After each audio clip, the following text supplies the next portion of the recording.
Hi friends, అందరూ ఎలా ఉన్నారు? బాగున్నారా? నేనైతే ఫుల్ హ్యాపీగా బాగున్నాను. మీరందరూ బాగుండాలని మనస్ఫూర్తిగా కోరుకుంటున్నాను. ఇప్పుడు నేను చేయబోయే రెసిపీ ఏంటంటే పూరి కుర్మా ఎలా చేస్తారో నా స్టైల్లో ఇప్పుడు నేను చేసి చూపిస్తానండి.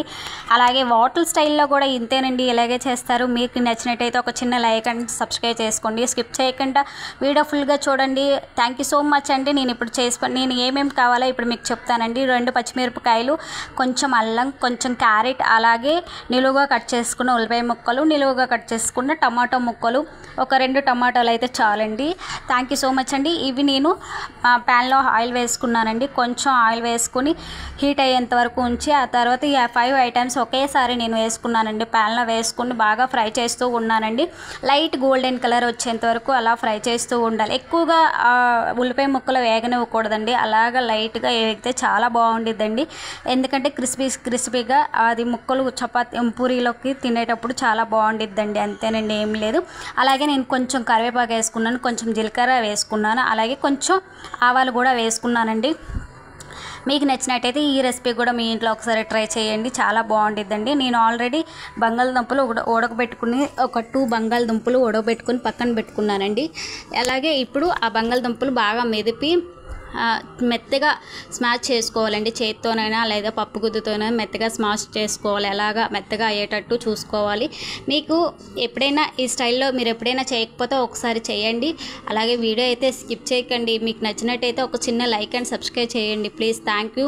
నేను పాత ఛానల్ స్టార్ట్ చేశాను, వేరే ఛానల్ స్టార్ట్ చేశాను. ఆ ఛానల్లో 2K సబ్స్క్రైబ్స్ వరకు ఉన్నారండి. ఆ channel ID are password 2 miss అయిపోవడం వల్ల నేను మళ్ళీ కొత్త ఛానల్ రీఓపెనింగ్ చేశానండి రీసెంట్గా.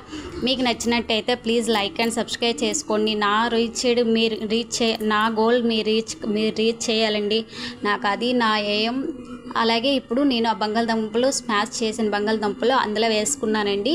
బాగా ఫ్రై చేస్తూ ఉండాలి. అప్పుడు మనం ఫ్రై చేస్తూ ఉంటే చాలా అదే కొంచెం ఫ్రైగా అవ్వాలి. కొంచెం ఉప్పు వేసుకున్నానండి, అలాగే కొంచెం కారం, అలాగే కొంచెం పసుపు వేసుకున్నానండి. ఫ్రై చేస్తూ ఉన్న కారం నేను ఎక్కువగా వేసుకోలేదండి, ఎందుకంటే ఆల్రెడీ 2 పచ్చిమిరపకాయలు వేసాను కదా. ఎక్కువ కారం అయితే పనికిరాదు, బాగోదు. అందుకోసం నేను కారం ఎక్కువగా వేసుకోలేదు, అందుకే పచ్చిమిరపకాయలు వేసుకున్నానండి. మీకు నచ్చినట్టయితే ఒక చిన్న లైక్ ఇవ్వండి, లైక్ మాత్రం మర్చిపోకండి. అలాగే నేను ఒక 1 గ్లాస్ వాటర్ వేసుకున్నాను. కొంచెం సేపు ఉడకనిచ్చానండి. 1 గ్లాస్ వాటర్ వేసుకుని కొద్దిసేపు అలాగా కలుపుతూ ఉన్నానండి. కలుపుతూ ఉంటే కొంచెం అడగంట ఉండిద్దండి, అంతే, ఏం లేదు. కొంతసేపు కలుపుకున్నాను. తర్వాత కొంచెం ఒక బౌల్లోని కొంచెం శనగపిండి తీసుకున్నానండి. శనగపిండి తీసుకొని శనగపిండిలో వాటర్ వేసుకొని బాగా స్పూన్తో మిక్స్ పట్టుకున్నానండి. అలా కలుపుతూ ఉన్నానండి. వాటర్ ఉండగట్టకుండా కలుపుతూ ఉండాలి. ఉండగడితే పోయిద్దండి, అందుకోసం ఉండగట్టకుండా కలుపుతూ ఉండాలి. ఆ తర్వాత మనం ఉడికించుకున్న క్యారెట్ బంగాళదుంపల్లో ఈ ఉండగట్టుకుంటుండే శనగపిండిని ఈ మిశ్రమాన్ని అందులో వేసుకోవాలండి. వేసుకొని ఒకసారి అలా కలుపుతూ ఉండాలండి. ఎందుకంటే ఎక్కువ శాతం మనం ఉడికించుకుంటున్నాం కదా, క్యారెట్ ఉడకాలి కాబట్టి వేస్తే చాలా బాగుండిద్దండి. ఇప్పుడైతే నేను ఆ రెసిపీ వేస్తాను.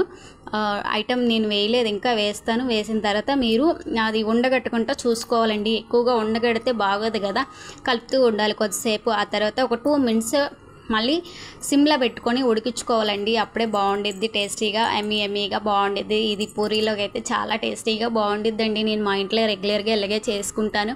ఇంకో స్టైల్లో కూడా చేసుకుంటాను. అది కూడా ఎప్పుడైనా నేను వీలు కుదిరినప్పుడు నేను మీకు పోస్ట్ చేస్తానండి. మీరు అందరూ అనుకుంటున్నారు, ఏంటి అక్క నువ్వు ఎప్పుడు ఇదే కళాయిలో మీరు వండుతున్నారు, ఇంక వేరే కళాయి ఏమైనా మార్చరా అనేసి. నేనైతే మార్చలేకపోతున్నానండి. నాకు ఒక కళాయి ఉంది, ఇంకో కళాయి ఉంది, కానీ నాన్ వెజ్ ఐటమ్కి అది యూజ్ చేస్తాను. ఇంకో 2 ఉన్నాయి, ఇది ఒకటే ఉందండి, బ్లాక్గా ఉంది. అవి ఇవి అని మీరు ఏమో అనుకోకండి. మేము తినేది పాతకాలం కళాయి కాబట్టి మనం పడేయలేం కదా, గట్టి కళాయిలు అప్పుడువి అంటే. అందుకోసమే పడేయలేక ఇదే కళాయిలో నేను యూజ్ చేస్తూ ఉన్నానండి. అలాగే కొంచెం కొత్తిమీర చిన్న పీసెస్గా కట్ చేసుకున్న కొత్తిమీర వేసుకున్నానండి. కొద్దిసేపు తర్వాత కొత్తిమీర వేసుకుంటే ఆ కుర్మా చాలా టేస్టీ వచ్చిందండి. అప్పుడే కొత్తిమీర లేకపోతే టేస్టే ఉండదండి కుర్మాకి. నేను అందుకోసమే కొత్తిమీర తెప్పించానండి. ఇప్పటికిప్పుడే వీడియో కోసమైనా తెప్పించానండి నిజంగానే.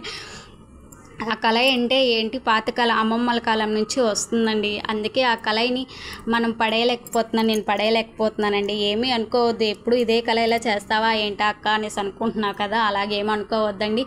ఒక చిన్న లైక్ ఇవ్వండి. పూర్తి వరకు చూస్తున్నందుకు చాలా థ్యాంక్ యూ అండి. అంతేనండి, అయిపోయింది. Thank you so much. Bye. Stove off చేస్తాను. బాయ్ అండి.